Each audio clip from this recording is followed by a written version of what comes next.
There are events that happen quietly, almost unnoticed by those continuing to live their normal lives. They are not accompanied by sirens, loud warnings, camera flashes, or urgent news reports.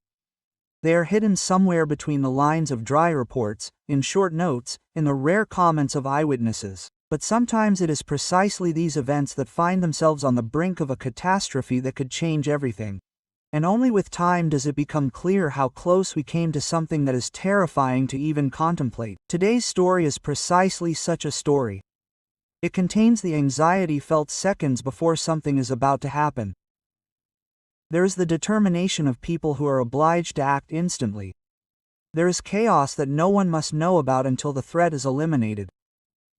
And there is a figure who finds himself at the center of these events, although he himself was completely unprepared. A concert, an ordinary evening, a planned performance, thousands of people who were waiting for the celebration. But 2 hours before it was about to begin, a sharp turn occurred. The concert was cancelled so quickly that no one even had time to ask why. And then the rumors began. Some talked about technical problems, others about the artist's illness, still others about equipment malfunctions. But behind all this speculation lurked a reality that they tried to keep under wraps until the situation became fully understood. Today, we'll tell you all about it. But before we get to the point, I want you to like this video and be sure to subscribe to the channel, because a story like this isn't just news. It's a document of time, important to preserve in order to understand what's happening around us. And now let's start from the very beginning, from a moment that seems completely ordinary, although in fact, it became the starting point of a chain of events that led to a real terrorist attack attempt. December 3rd, Belgorod. A winter evening about which there was nothing unusual. The city was preparing for a concert by Shaman, an artist who sells out halls and who almost never has empty seats. His performance was scheduled to take place at the Energomash Community Center, where fans and those who had purchased tickets in advance were already flocking. There were 2,000 of them.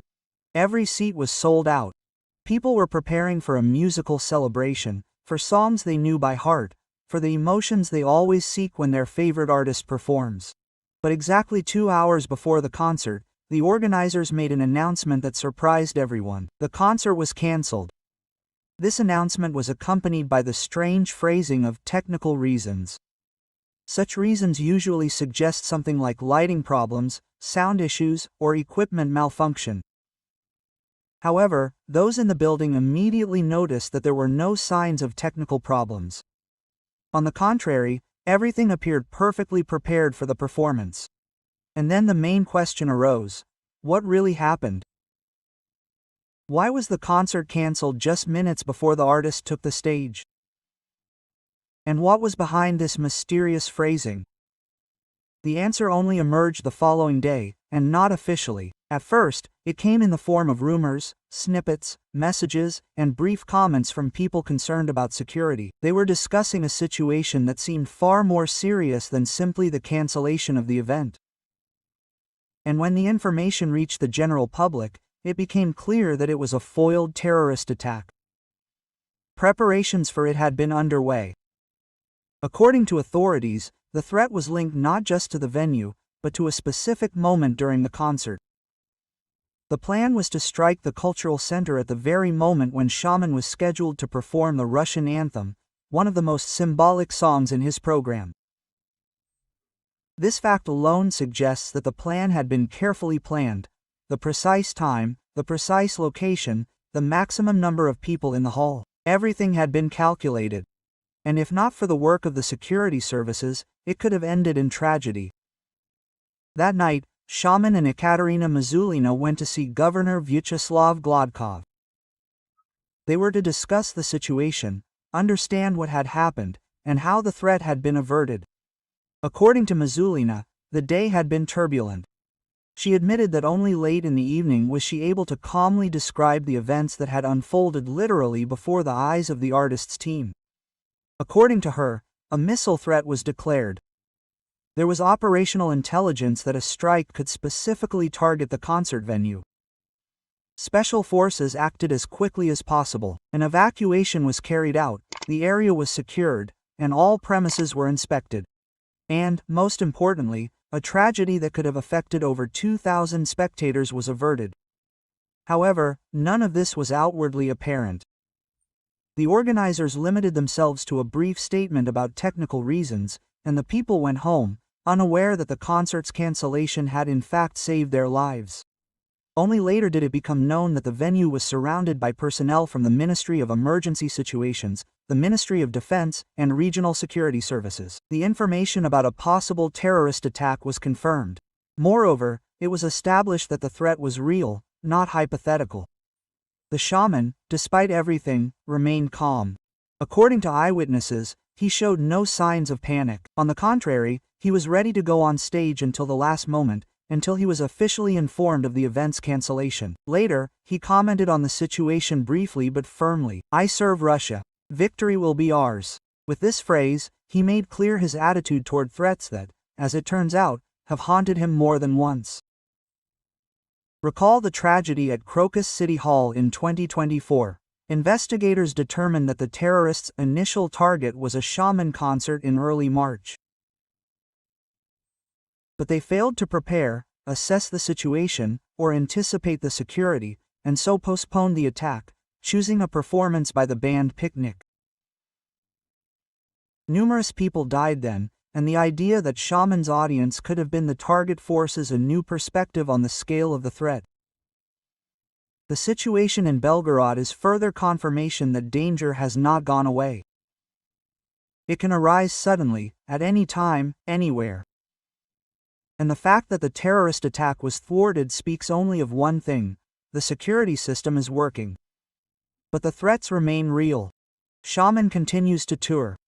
He has a tour planned for 100 cities until the fall of 2026. Concerts every 2 to 3 days, a tough schedule, constant travel, thousands of spectators at each venue. But despite this, the artist says directly, he is not afraid of Russia's enemies. He claims that he brings light to people with his music and therefore will not allow fear to destroy what he goes on stage for. For now, many questions remain. Who was preparing the terrorist attack? How did the secret services get the information? What exactly was planned? Why was the Shaman concert targeted again? These questions remain unanswered. But one thing is clear: in Belgorod, it wasn't just an event being cancelled, a tragedy was averted. This story requires careful telling. We cannot downplay its seriousness, but we also cannot speculate without confirmed facts. Therefore, in the next part, we will move on to the details related to the preparation of the terrorist attack and the actions of the services that managed to prevent the attack. Sometimes the loudest music is heard where there is no stage at all. One of the employees of the Belgorod Community Center, a man named Artyom, later told friends that a few minutes before the announcement of the concert's cancellation, he had a strange feeling. He went outside to smoke, looked at the empty. He walked for a moment and suddenly felt the air become heavier. He said that he didn't even understand what exactly alerted him, but something inside told him, "I need to go back to the hall and check the premises again." Although the duty inspection had already been carried out, then he didn't know that at that very moment the special services were already monitoring information about a possible strike and that minutes played a decisive role. Later, Artyom confessed, "When I heard that the threat was real, I understood why I felt so anxious at that moment. It felt like someone from above tugged at my collar, made me look back again." Such stories rarely become part of official reports. They live only in the stories of those who were there, in the half-tones, the understatement, in the intuition that sometimes turns out to be stronger than any logic. And perhaps it is precisely such small human stories that remind us. Sometimes it is not walls or orders that separate us from trouble, but a simple, almost invisible feeling that makes us take a step to the side, look back or call at the right moment. And when you understand this, something else becomes clear. In events like the Belgorod night, there are no random people. Everyone who was nearby played a role, from the security services to those who sensed something was wrong before official information appeared. And perhaps that is the true meaning of such stories. A reminder that sometimes tragedy doesn't happen not because it wasn't planned, but because someone took the right step at the right time.